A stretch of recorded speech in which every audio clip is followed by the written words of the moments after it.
Salut les amis, nouvelle vidéo, nouvelle journée. Alors j'ai un peu de retard sur le planning. Pourquoi? Parce que je suis parti en France. Je suis allé voir ma famille, mes parents. J'avais besoin de les voir. Mon frère, son adorable épouse et ses super enfants. Et du coup, je suis parti 2 semaines en France avec ma femme. Et j'ai dû abandonner ce terrain à lui-même. Et donc ça m'a rappelé dès que je suis arrivé, alors là ça fait du coup 2 semaines et demie que je suis parti. Ça m'a rappelé une émission assez connue en France qui s'appelle Silence ou Chute, ça pousse. Bah là c'est carrément le cas. Regardez. Alors je sais pas si on va bien voir, mais ça là, par exemple, ça pousse jusque là. J'avais tout tondu avant de partir. C'est incroyable. En 2 semaines et demie, tout a explosé quoi. Alors les herbes, mais aussi les peu de trucs potagers que j'avais mis. Comme par exemple, ça c'est du curcuma. Ça devient très impressionnant. Et j'avais planté des graines de tomates à la volée qu'on m'avait donné. Et aussi du coriandre. Et je viens de voir avec plaisir que du coriandre commence à sortir. Donc c'est super cool. Ça fait plaisir. Mais voilà, je voulais faire cette petite vidéo pour vous montrer un petit peu qu'est-ce qui se passe quand on abandonne son terrain 2 mois et demi dans un climat tropical. Sous-tropical, je ne sais plus comment c'est classifié, mais là. Et ben on va galérer à tout rattraper. Hein. Parce que autant il y a des zones comme ça qui ont l'air relativement... Ce qui est marrant, hein, qu'on peut pousser. J'arrive pas trop à expliquer pourquoi. Mais il y a des zones où c'est... où ça monte à 30 cm, 40 cm et c'est bien dense. Et d'autres zones où ça monte à 60 cm. Mais j'ai un autre phénomène qui m'a vachement plus embêté. Et je vous ai laissé un exemple là sur Guayavé pour que vous compreniez, parce que j'en ai retiré de ce petit problème-là un peu partout. Mais avant de parler de ce... Merde, c'est dans quoi j'ai marché? Avant de parler de ce problème-là, petit tour d'horizon des arbres. Donc ils ont tous pris de la dimension. Alors de ce que j'ai compris, c'est qu'il a plu quasiment tous les jours ici. On a eu aussi des tempêtes tropicales, une tempête tropicale. Donc ça a amené beaucoup d'eau. Et puis entre les tempêtes, il y a forcément beaucoup de soleil. Donc là, j'ai une petite grenade, alors qui est pas très jolie, hein, qui commence à pousser. Et là, j'ai des lianes. Alors ça, c'est le problème dont je voulais évoquer, c'est que j'ai des lianes qui poussent dans tous les arbres. Et le problème des lianes, de ces lianes-là, c'est qu'elles se lignifient très vite, qu'elles étranglent les arbres, voire parfois qu'elles rabattent les branches vers le sol et les mettent au contact de l'humidité. Et ça, c'est un truc à les tuer. Bon, par exemple, là, il y en a sur mon bananier, mais ça me préoccupe pas trop. Là, on les voit ici, là. Ça, parce que le bananier, c'est un truc assez épais. Mais sur tous les autres arbres, si, ça m'embête. Donc là, mon petit régime de bananes, personne m'a tapé dedans. Donc elles sont pas mûres. Hein. Elles sont pas mûres encore. Mais j'ai eu la bonne surprise. Bon, j'avais déjà un rejeton qui poussait ici. Mais j'en ai un deuxième qui a poussé à côté. Donc là, je vais les laisser côte à côte et je vais les laisser se multiplier. Et après, je vais utiliser les repousses pour un petit peu planter un peu partout sur le terrain pour accélérer la multiplication. Ça, c'est mon olivier. Alors, mon olivier, il a pas de tête. Hein. Il ressemble à rien du tout. Là, j'ai des lianes, regardez. Hein. Ça se repère assez facilement parce que c'est des feuilles... vous voyez des feuilles qui n'ont rien à voir avec le schmilblick. Alors, il y a plusieurs types de lianes. Ça, je pense que c'est de la famille des... Non, j'allais dire une bêtise, c'est pas de la famille des fruits de la passion. Parce que j'ai une liane qui est de la famille des fruits de la passion qui poussent, mais elle me dérange autant que les autres parce qu'en fait, elle rabat bien les branches de tous mes arbres vers le sol, et c'est assez embêtant. Voilà, ce que je disais, c'est que lui, j'arrive pas à lui donner une forme en fait. Dès que je lui mets un tuteur, il est tellement lourd qu'il le rabat. Donc j'ai décidé pour l'instant de le laisser pousser comme ça, et je vais peut-être le couper là en fait. Mais j'attends qu'il fasse un peu plus sec pour éviter de prendre le risque de rendre malade mon arbre. Dans les mauvaises surprises, j'ai eu cet arbre qui est le Ginkgo biloba. Avant la saison des pluies, donc que démarre, c'était encore en mai-juin, plutôt fin juin, je crois qu'elle avait un mois de retard. Il faisait cette taille-là, et c'était un morceau de bois mort comme ça. Puis maintenant, il fait, je sais pas si on le met à côté de moi là. Je sais pas, il fait 3 mètres. Hein. Et je l'ai trouvé couché en arrivant. Donc je pense que sous son poids et avec le terrain trop meuble, il s'est effondré. Ça devait être récent parce que j'avais le haut qui était encore vert quand je suis venu mardi. Mais là, donc je l'ai remis mardi soir. Et là, on est jeudi soir. Et ben, j'y arrivé, il était encore couché. Donc je l'ai remis. Cette fois, je lui ai mis un petit tuteur pour qu'il s'appuie dessus. Mais je sais pas si ça va être suffisant parce qu'il est assez lourd en fait. Donc voilà, c'était un petit... j'étais super fier de mon Jeecom Biloba qui poussait, mais vraiment du feu de Dieu. Et puis bah là, je me le suis fait dégommer. Enfin, il s'est fait dégommer. Qu'est-ce que je voulais montrer? Oui, les agrumes. Alors les agrumes, ils ont l'air d'avoir attendu que je parte pour pousser en flèche. Il y a celui-là, il se développe, donc celui-là c'est un man Bouddha. Il se développe comme un petit fou. Alors là, ça grimpe sur le tuteur, mais quand même. Des fois, ça saute d'un tronc à l'autre. C'est saloperie, j'ai envie de dire. Mais là, il se développe comme un petit fou, et il se développe bien. Quand la saison sèche arrivera, je couperai les branches les plus basses. Voilà. Non. Ça, je veux dire. Hop. Et ça, je crois que c'est un citron caviar. Et lui, il est plus chétif. Mais, est-ce qu'il fait des fleurs? Alors, pareil, hein, des lianes. Hein. Regardez, il y en a partout. Il a des belles épines. Non, je vois pas de fleurs. Sinon, j'avais mon bananier, la variété Blue Java. Donc Java bleu, de Hawaï qui végétait depuis, je sais pas, plus d'un an que je l'avais. Là, depuis que j'ai commencé à mettre mon engrais, il est parti. Donc là, il part bien et on voit toujours c'est cette année Yann. Donc ça c'est cool. Il pousse bien maintenant, donc j'espère que dans 3-4 mois, il sera en âge de commencer à fleurir. Ça, c'est un tamarin. Rien de spécial à dire dessus. Mais là, regardez hein, la taille des herbes hein, par rapport à l'arbuste derrière. Donc effectivement, ça rentre en concurrence pour tout, pour le soleil, les nutriments, pour tout quoi. Et ça à tondre, regardez là. Là, ça rend pas l'image, mais je dirais que ça fait 1m40. Ça à tondre, je peux pas y aller au fil, c'est trop dense. Mon fil, il va passer sa vie à casser. Et donc, je vais être obligé d'y aller au couteau... j'ai un couteau, je sais pas, pour les plus anciens, que j'adapte sur la débroussailleuse. C'est un peu plus dangereux, hein, surtout quand vous avez des pierres. Il faut vraiment travailler en sécurité avec tous les équipements qu'il faut. Parce que c'est un couteau qui peut taper dedans et casser la pierre, vous la projeter dans la tête. Ou bien se casser et partir à 10 000 tours par minute dans la tête de quelqu'un. Et là, par contre, chaque année en France, il y a un ou deux morts à cause de ça. Donc, ne jamais l'utiliser avec légèreté. C'est toujours en connaissance de cause. Donc là, je pense que j'ai un arbre dedans. Vous voyez, j'arrive même plus à le voir. Donc, c'est-à-dire que typiquement, quand je vais devoir tondre ici, alors c'est super chouette, hein, il y a des jolies fleurs et tout.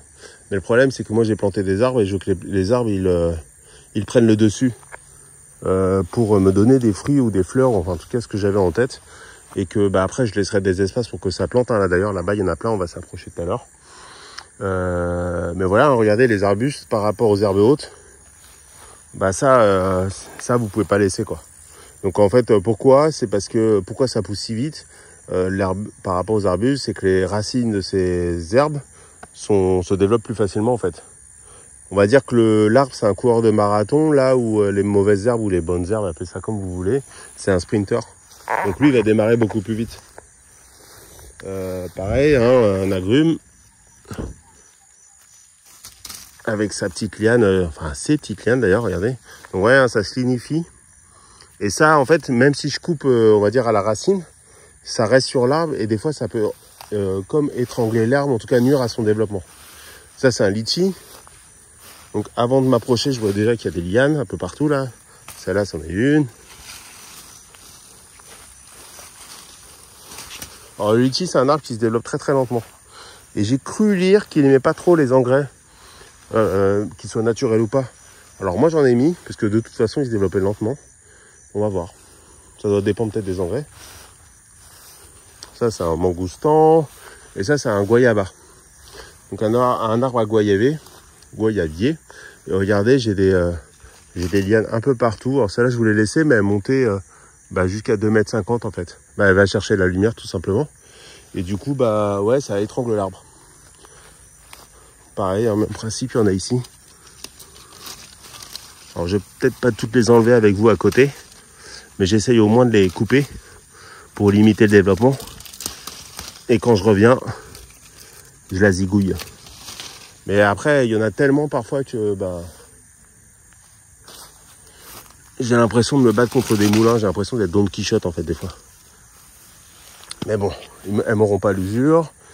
Pam pam. Vous voyez ce petit bananier là qui lutte. Voilà. J'avais laissé des fruits sur mon Kombawa et je les retrouve plus. Donc ils sont tous tombés, je pense à cause de la tempête tropicale. C'est pas bien grave. Hein. Je les avais pas récoltés parce qu'ils étaient pas mûrs. Et j'avais récolté tous ceux qui étaient presque mûrs. Donc c'est pas bien grave. Mais voilà. Je sais que c'est des fruits quand même pas très fragiles, puisqu'au moindre couvent ça tombe pas. Mais quand il y a des tempêtes, il faut que j'aille récolter. Alors il fait des nouvelles pousses, hein, on les voit. Et c'est dommage, vous n'avez pas l'arôme, mais ça sent très fort le Kombawa. Je pense que la prochaine fois, j'en ramènerai à mes parents quand j'irai en France. Même si on en trouve, hein, vous en trouvez, je crois. Nous, on en a trouvé chez Granfray. Là-bas, c'est mon Citrus Maximus. C'est le pomelo chinois. Là, j'ai un grenadier, je crois que c'est des variétés noires, de grenades noires. Elles ont plus de mal à pousser que le grenadier local, évidemment, qui est plus acclimaté. Mais je m'en moque parce que moi, je veux mes variétés. Quoi? Oula, il y a un joli clair. Alors, j'ai des manguiers qui poussent, hein, ils poussent bien tranquillement, mais j'ai 2 goyavés, c'est impressionnant. Va falloir que je les taille. J'ai celui-là, j'en ai un au fond, là, un des tout premiers que j'ai planté. Eux, ils prennent leurs aises. C'est incroyable, ils sont très bien. Donc là, je fais pas le tour de tous les citronniers, ça n'a pas forcément d'intérêt. Juste le figuier qui va bien. Donc, dans une des dernières vidéos, je vous avais montré le fruit du jacquier qui avait fait des repousses au bas que j'avais pas vu et donc je les ai coupés, mais trop tard, je sais pas, ça l'a tué. Et pourtant c'était un temps sec. Donc voilà. Tant pis, alors j'ai d'autres jacquiers qui sont en train de pousser, mais ça m'embête toujours de perdre un arbre. Surtout maintenant en fait. Maintenant que ça fait quoi? Ça fait 1 an et demi que j'ai démarré ce projet-là. Ce projet de vie même on peut dire, parce que ça occupe pas mal de mon temps. Et ben voilà, ça fait partie des essais. Qu'est-ce que je voulais dire? Donc, ah oui, tiens, j'ai quand même m'approché pour vous rendre compte. La luminosité commence à baisser. Hein. Là, on commence à rentrer dans la c'est pas l'hiver, mais la luminosité de fin d'année où à partir de 17 h, parfois, il fait nuit.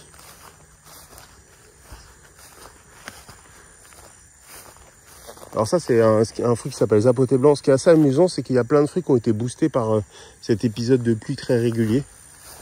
On aurait pu penser que ça les aurait tués d'être trop arrosés, mais en fait non. Donc là, clairement, j'ai des plantes qui montent à 2 mètres. Hein. C'est des mauvaises herbes, tout ça. Je sais pas si vous l'avez vu, mais là, il y a une luciole. Je crois que je vous l'avais filmé dans une des dernières vidéos aussi. Un joli bananier. Ouais, là, les lucioles, elles vont commencer à sortir, donc ça va être sympa. Donc ouais, plus de 2 mètres. Alors pas 3 mètres, si peut-être au fond. Mais plus de 2 mètres, et ça, c'est obligé de le faire au couteau de débroussaillage. Et même avec ça, je suis souffert. Enfin, je me souviens, l'année dernière, j'avais dû faire la même chose. Et ben, j'en avais plein le dos, quoi. Mais ça va, quoi. Après, je suis content du résultat. Et après, je réutilise tout ce que j'ai dégommé pour mettre au pied des plants, des autres plants. Après, je fais juste attention, comme en ce moment, c'est assez humide. Faut pas non plus garder un excès d'humidité. Enfin, si je peux dire dans un climat tropical. Parce que ça peut avoir tendance à faire pourrir. Là, un joli manguier. Guanabana. Je crois que ça, c'est un citron caviar. Et donc, on va s'approcher de mon super chemin, qui est plus du tout super maintenant avec cette pluie.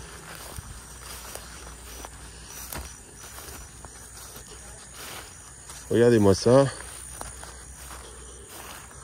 Donc là, ça va, c'est normal. Là, par contre, vous voyez, toutes ces pousses. Donc là, il faut que je passe quelques heures à tout enlever. Encore une fois, ça me dérange pas trop parce que le stock de graines se renouvelle pas là-dessous. Donc j'aurais juste à les épuiser. Après, je me rends peut-être pas compte de la charge de travail pour épuiser cette zone. Mais il n'empêche que là, je ne peux que gagner. Là où je gagnerai jamais, et tant mieux, j'ai envie de dire, c'est ici, quoi. Parce qu'évidemment, le stock de graines se renouvelle en permanence. Donc regardez là. Là, ça se densifie. Puis bah là, j'ai carrément de la pelouse, quoi. On peut dire ce qu'on veut, mais ça, c'est de la pelouse qui a poussé en plein milieu. Ouais. En fait, c'est une pelouse marron qui s'étend, en fait. Si vous regardez, là, il y a des racines, en fait. Donc, en fait, elle projette comme des stolons, j'ai envie de dire un peu comme de la fraise. Et donc, du coup, comme des fraisiers, je sais pas pour ceux qui connaissent. Et donc, elle se propage très facilement. C'est pas qu'elle pousse à travers, nécessairement à travers la bâche et les cailliers, et les graviers. C'est plutôt qu'une fois qu'elle a réussi à percer dans la terre et qu'elle a des nutriments, elle projette ses pieds, regardez. Ici, on voit des racines, ici, là, qui sont au-dessus, aériennes, mais qui sont juste utilisées en support. Donc voilà, c'est pour ça qu'elle arrive à croître super rapidement. Donc voilà, beaucoup de boulot en perspective, mais bon, de toute façon, il fallait que j'aille en France. Je suis super content d'y avoir été et d'avoir vu ma famille. On est super content. Donc voilà, un peu de boulot. J'en profite, c'est super calme. Et puis je vois des lucioles un peu partout, donc ça fait super plaisir. Et ben voilà, c'était une petite vidéo de, on va dire, de remise en jambe. Et puis bah, bientôt, vous aurez peut-être une vidéo où vous aurez vu mes exploits en tant que débroussailleur chevronné. Salut les amis, ciao ciao.